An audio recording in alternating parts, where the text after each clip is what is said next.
Elishama, Dieu entend, Elishama, Dieu répond. Que la grâce et la faveur de Dieu nous accompagnent en ce jour béni d'aujourd'hui. Que cette grâce remplisse nos différentes maisons, qu'elle nous accompagne durant toute cette semaine. Et que toute programmation qui a été faite dans le temps, dans l'espace, contre chacun ou chacune d'entre nous, nos enfants, nos maris, nos femmes, nos parents biologiques, nos parents spirituels, que toutes ces attaques, toutes ces programmations soient vouées à l'échec au nom de Jésus. Je communique la guérison corporelle, guérison spirituelle, guérison mentale à tous les membres du noyau d'Elishama. Je prie que la grâce du Seigneur communique la guérison à tous les membres de vos différentes familles. La guérison à vos membres supérieurs et à vos membres inférieurs. Que la guérison soit aussi authentique dans vos cœurs, dans vos âmes, dans vos esprits, dans vos poumons, dans vos foies, dans tout ce qui est gros et petit intestin, dans toutes les cellules de vos corps, dans tous les différents organes de votre être, au nom de Jésus-Christ de Nazareth. Je bénis Dieu ce matin, comme prévu. J'ai décidé de partager un petit test aujourd'hui avec vous.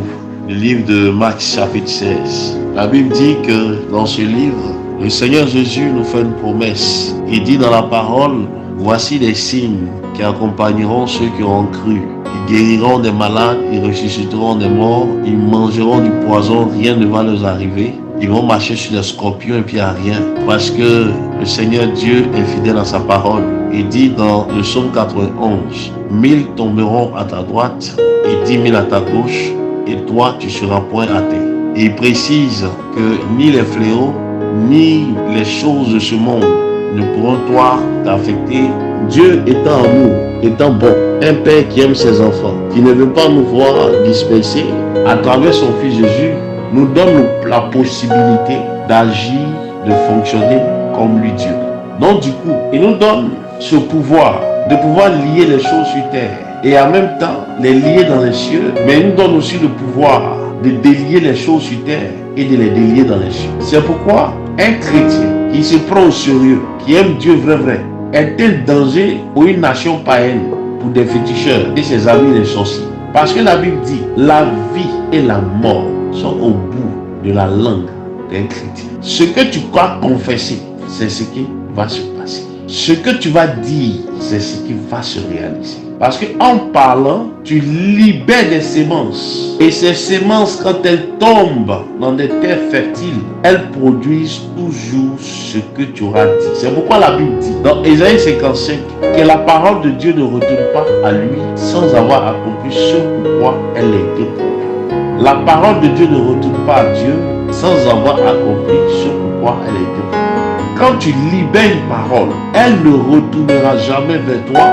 sans avoir accompli ce pourquoi elle a été proclamée. C'est pourquoi la même Bible nous enseigne dans Romains chapitre 10, au verset 10, que si tu crois dans ton cœur et que tu confesses de ta bouche que Jésus est ton Seigneur, tu es sauvé. Autrement dit, si tu crois dans ton cœur et que ta bouche ne confesse pas ta foi, tu n'auras pas le salut. Même si tu crois et que ta bouche confesse autre chose, tu n'auras pas le salut.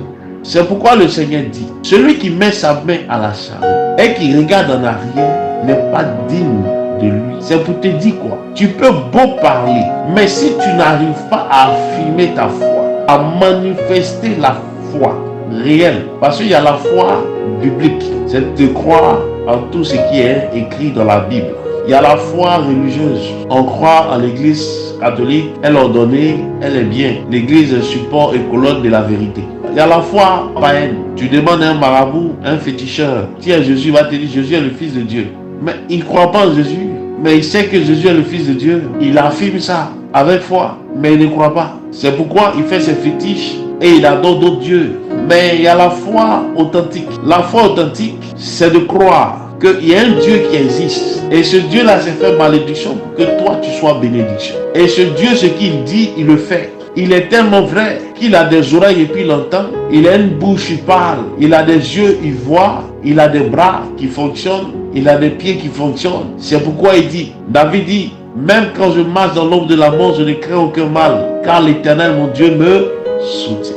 Dieu existe. Et cette foi va t'amener à croire et à faire l'œuvre dans la sincérité et dans la vérité. Ce matin, je vais amener quelqu'un. Parce que nous allons rentrer dans une autre dimension en cette année 2022. Nous allons rentrer dans une autre dimension. La terre entière va rentrer dans une autre dimension. Une année où Dieu veut bénir ses enfants. Mais je vais te dire la vérité. Dieu peut dire, libérer une parole, que cette année est une année de grâce et de bénédiction. Mais tu peux rater ton année. Pourquoi? Parce que tu seras très loin de l'enclos. Parce que le Seigneur dit dans Jean 10, il dit, je connais mes brebis et mes brebis me connaissent. Quand ils entendent ma voix, ils obéissent, ils viennent, ils font ce que je leur dis, ils font comme moi, ils agissent comme moi, ils fonctionnent comme moi, sans poser les questions, ils ont la foi, ils ressuscitent des morts, ils aiment parler de moi. Dieu dit, je connais mes brebis. Et il dit, je les bénis au-delà même de leurs pensées. Pour entrer dans la grâce et la bénédiction de Dieu, ce que je sais, parce qu'il y a deux types de révélations. Il y a le logos, ça ne te fait pas entrer dans l'intimité de Dieu.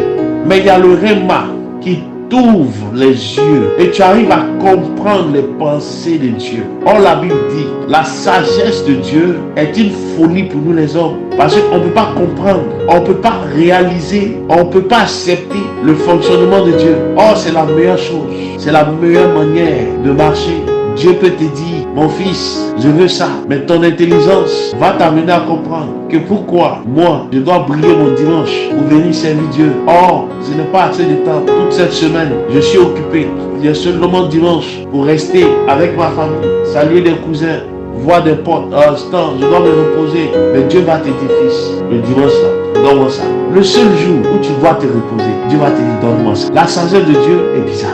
Regardez un monsieur comme Pierre, un bon pêcheur, un gars intelligent, il maîtrise la pêche. On te enseigne que dans sa région, ils l'ont pris comme le chef des pêcheurs. Pierre sort la nuit, parce que les pêcheurs disent, la nuit, tard la nuit, vers 4h, 3h, 2h du matin, il y a un silence total. On peut mieux pêcher, on peut mieux avoir des poissons. Mais Pierre est sorti toute la nuit, la Bible précise, toute la nuit, avec son intelligence, avec ses forces, avec ses moyens. Pierre n'a rien eu. Pierre n'a rien eu. Il est rentré à la maison bredouille, découragé. Il devait payer les factures de courant. Il devait payer l'eau, facture d'eau. Il devait scolariser ses enfants. Sa femme était à terme. Elle devait accoucher. Il y avait trop de dépenses. Sa voiture était en panne. Il y avait beaucoup de choses à gérer. Pierre, tous ses calculs sont tombés à l'eau. Et voici un petit de 30 ans, un enfant devant Pierre. Un gars qui est né hier devant Pierre. Il dit à Pierre, donne-moi ta bague. Or, la bague représentait la vie de Pierre. Il dit, donne-moi ta bague. Pierre lui donne la bague. Et il dit à Pierre, avance-moi un peu. La chose, Dieu ne peut pas te bénir si tu ne lui donnes pas ta vie. La foi authentique.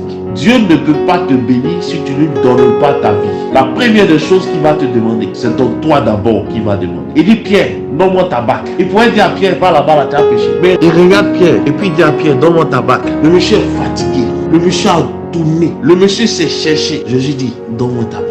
Et Pierre lui donne la bague. Et il dit encore à Pierre, tu m'as demandé de te donner ma bague. Il te donne la bague. En plus de ça, il vient encore et puis il dit à Pierre, le monsieur qui est fatigué là, il dit au monsieur, allons-y en eau profonde. C'est-à-dire Pierre doit ramer encore pour que la bague puisse avancer. Ramer c'est quoi? Ramer c'est ton intelligence. Ramer c'est tes finances. Ramer c'est ta sagesse. Ramer c'est tout ce que tu peux mettre à la disposition de l'église, de Dieu, pour que l'œuvre de Dieu puisse avancer. Il demande ça à Pierre. Il dit à Pierre, tu m'as donné ta bague, ta vie, mais je veux encore ton intelligence. Je veux encore ta sagesse. Je veux encore tes relations. Je veux encore d'autres choses de toi.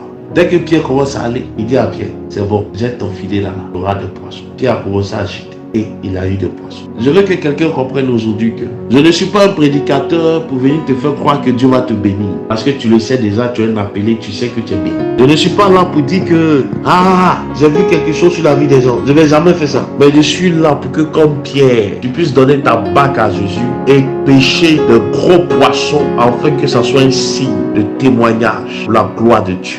Je suis là sur cette terre des hommes pour amener l'évangile différent de l'évangile que vous connaissez déjà. C'est-à-dire l'évangile de la prospérité, non. Moi, je suis là pour apporter l'évangile du service dans la maison de Dieu et qui te bénit après. Je prie que Dieu vous bénisse. Je prie que Dieu vous fasse voir sa gloire. Mais je prie aussi qu'une intimité entre vous et Dieu se développe. Pour que lui-même, qui est le meilleur enseignant, il puisse enseigner chacun d'entre nous à comprendre. Parce que c'est lui qui l'a dit, il dit, cherchez d'abord le royaume des cieux avec sa justice. Le reste vous sera donné par-dessus. La création attend avec un ardent désir la révélation de chacun d'entre nous parce que nous sommes des fils et des filles de Dieu. Il faudrait que la révélation regarde quelqu'un était tourné vers d'autres choses, se tourner vers son Créateur et l'adorer en vérité, en esprit, lui donner son temps, lui donner ses moyens, lui donner toute son intelligence pour que des familles soient sauvées, pour que des nations soient restaurées, pour que les gens soient délivrés. Nous passons plus de temps devant une bière, devant la télé, devant les choses du monde, au lieu de passer plusieurs heures dans la présence de Dieu, parler de Dieu, amener les gens à rentrer dans une intimité avec Dieu. Combien de nos sœurs ne souffrent pas dans des foyers, dans des relations? Des gens sont en train de faire des dépressions, des gens sont en train de mourir sous nos yeux et nous regardons, nous ne parlons pas parce que nous avons pris plaisir à nous asseoir devant un vin, devant une bière, à fumer, à boire, à chercher femme, à faire des choses qui nous font perdre le temps et qui nous amènent à ne pas être efficaces devant la face de Dieu. Dieu a besoin de champions. Dieu a besoin des leaders malgré les statuts professionnels, malgré ce qu'ils sont, vont annoncer la parole de Dieu à temps et à contre-temps. Nous passons des heures devant des amis en train de causer de tout et de rien. Nous comptons des blagues, nous nous amusons. Souvent nous nous laissons à 2h du matin, 3h du matin, 4h du matin. Pendant que les gens sont en train d'être tués spirituellement, pendant que les familles sont en train d'être divisées, nous pensons qu'à nous-mêmes, nous pensons à nous saper, nous pensons à avoir des rapports sexuels, nous pensons à boire, nous pensons à nos enfants, nous pensons au mariage. Mais Dieu, on va beau penser, est-ce qu'on peut les protéger? C'est Dieu qui les protège. Pourquoi ne pas faire pour Dieu et que la faveur et la grâce de Dieu soient sur notre vie? C'est le message que je voulais partager avec vous. Que Dieu vous bénisse au-delà de vos pensées, de vos émotions, de tout.